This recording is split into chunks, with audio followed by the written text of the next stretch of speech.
Forget 1984. Forget 1984. This is 2024, motherfuckers. This is 1984 sequel. You want to have a wee look at how bad this is? Like, please tell me what you think of this, man. This actually it rewires my brain. What dimension are you staying in today?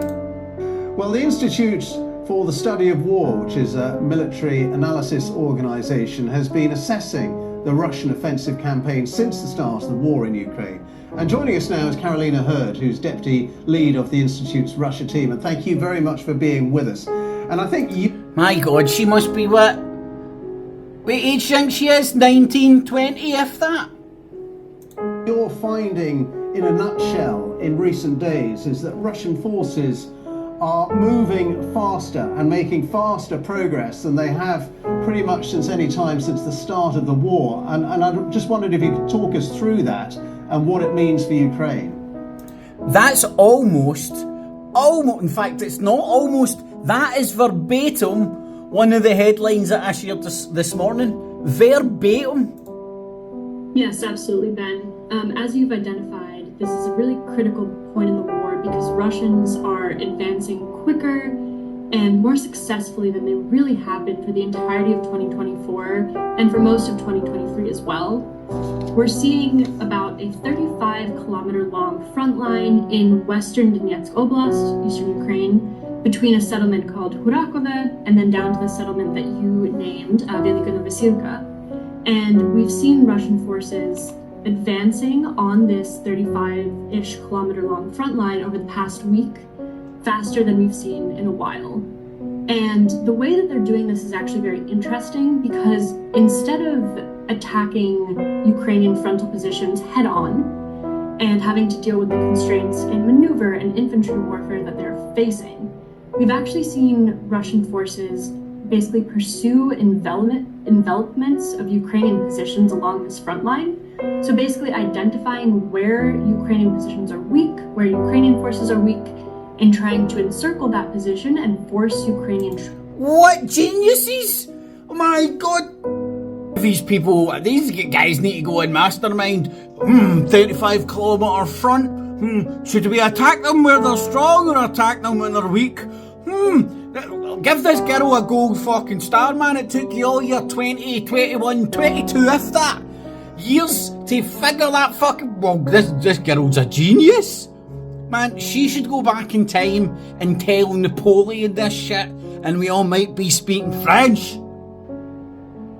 Troops to draw back. We've seen this to great effect, to some extent, in kind of local... Through the centuries, you dumb cow! With troops, as far as we have geolocated evidence from yesterday, reaching the eastern outskirts of Velika Novosilka. So, essentially, I think it's kind of... People watching this think she's some sort of a military genius and cool as a cucumber because she can say fucking Kyiv words. This coherence of attacking and identifying where Ukraine is weak. Geniuses. There, by the way, listen up, worldwide military. Here's a tactic for you. Attack your enemy where they're weak. And also just being able to reinforce those tactical successes by continuing to pursue them on the battlefield. Oh my God, man, they're geniuses. Attack them when they're weak, knock them out when they're weak, and reinforce that position. Ah, my God, the war's going to be over tomorrow. The Russians are geniuses, or the Ukrainians are dumb as fuck, and God knows what jibber jabber she's saying. Has she said anything of merit at all? For whatever fucking war study institute she's from. So, I mean, just to take that in the bigger context, really, of the war, What do you mean, take what in the bigger context of the war? Russia are attacking the front line where it's weak and fucking reinforcing it when they knock it down? Where does that leave Ukraine? Are they running out of time, in a sense, to hold back this Russian advance? So I think that's an interesting question because... It's not an interesting question. None of these have ever said anything of interest or merit as of fucking yet. Apart from you telling us how to pronounce some fucking Kyiv words. What a pile of shite. We are, on one hand, seeing Russian forces advance quickly and successfully. But they're only really doing this in a But they're only what? meaningful sense in this one sector of the front line that I outlined. Oh, so they're advancing all over the gaff, but they're only doing it meaningfully in one place. The rest of their advancements are meaningless. That's why we're bitching and moaning about them. The Russian goal has been for years to seize the entirety of Donetsk Oblast. But even if they seize the territory that they're currently pursuing, that still leaves thousands of square kilometers of Donetsk Oblast that they still need to seize. And, we've seen this interplay time and time again, where Russian forces are able to capture significant settlements or whatever it may be, but they really struggle to translate that into further advances on a rapid timeline. OJ, this isn't 1984, man. This is 2024, the sequel. She makes my head hurt. She was like, oh, the Russians are doing this in a very interesting way. There's a 35-kilometer front and they seem to be attacking Ukraine where they're weakest. Geniuses. And then what they do is they reinforce those positions once they gain them. And another thing, they're making very massive advancements, quicker advancements than they have done for the start of the war, but they're kind of meaningless because they're not doing it in any meaningful way. Yes, they're taking very fucking high value settlements in strategically important areas, but it's kind of meaningless because they're not doing it as fast as they were doing it. Oh my lord. What is this woman? What is she? Why is she like fucking? She's the dumbest bitch I've witnessed. Check out this institute, man, and see if it's like actually right out of a kindergarten. So I think that really breaks down to the fact that yes, this is a concerning situation for Ukraine to be in. I thought you said it was meaningless. The front line in Ukraine is not collapsing. Just because we're seeing Russian forces advance in this area doesn't mean that Russian forces will be in Kiev next week. I think that's a really important thing to remember. Right now, Russia has the upper hand. Maybe 2 weeks. But that's also not a permanent scenario. We know that they're running out of equipment. We know that their casualty rates are essentially one-to-one with their recruitment rates. So they will... Who are we and how do you know?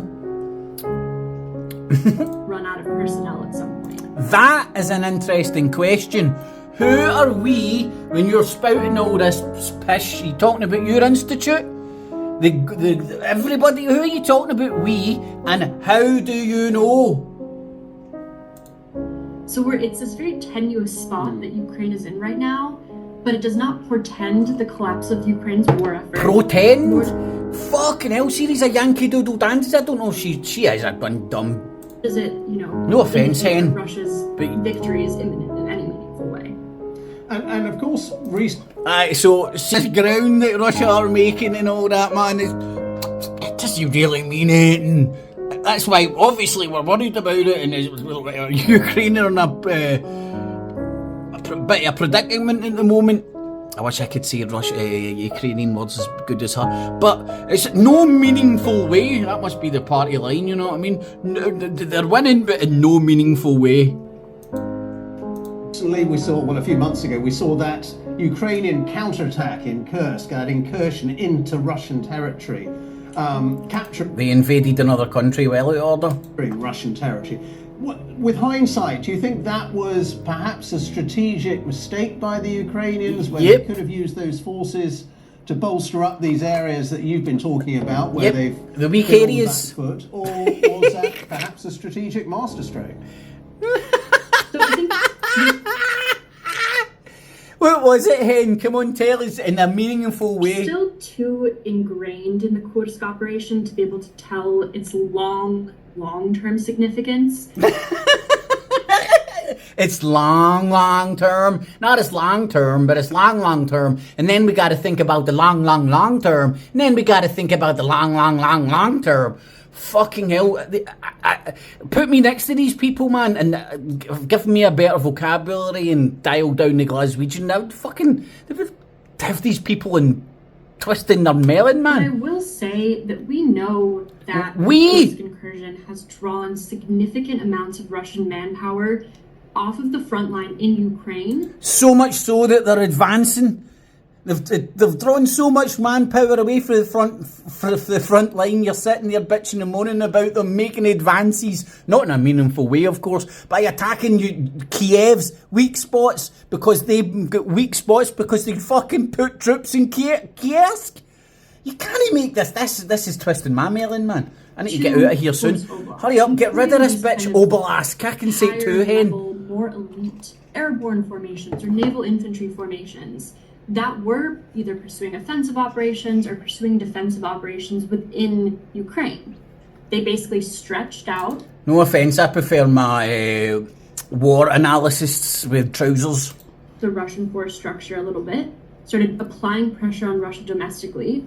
And I think that when we get to the 2025-2026 window, bull rings in their that ears. Strategic force reallocation will become much more clear.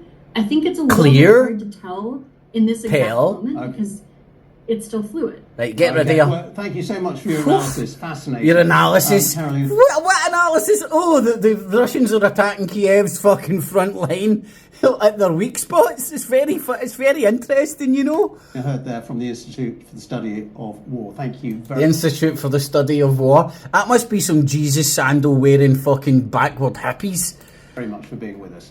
Well, following the decision by the US and the UK to allow Ukraine to fire long-range missiles into Russian territory, President Putin announced he was lowering the threshold for the potential use of Russia's nuclear weapons. Now, for the first time. Back to nuclear weapons. So there you have it, man. Did you hear her? What dimension, what Marvel universe is she staying in? This isn't 1984, folks. It's the sequel, 2024.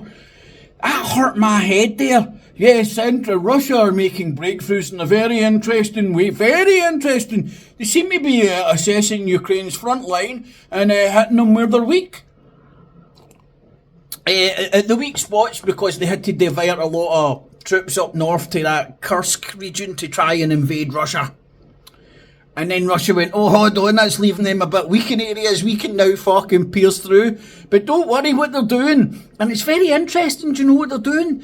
And this is for the Institute of the Study of War, man. She must have done at least fucking 2.5 minutes study on war to fucking crack that, man. And what they're doing is once they break through the front lines at their weak spots, they're reinforcing those areas. And then later on she goes on to talk like, we know that Russia had to divert a significant amount of troops up north. And then she... I've got a seventh sense. I see window lickers. Oh, man. I can only last a fucking couple of days paying attention to this shit, and then I just go, I'm out. I'm out, man. How can people put up with watching this 24 hours a day? That's what I blame a lot of my madness for. The first Iraq war and BBC News 24 coming online, and you would get all the war titillation, all the war porn. Oh, wow. Never seen bombs fucking blowing up cities before. I'll watch that. Sitting up all night watching war. And there's folks out there that watch far too much of this shit. I know back in the day I could sit and watch news, granted for a variety of sources, but news more or less 24 hours a day. Could have it on all the time and then go to bed and listen to fucking talk TV. Anyway, there we have it, man. Where do you stay? 1984? It's 2024. The sequel. Get it. Got it. Good. Catchies, no cats, no cheese. Whatever needed in any of these filmings.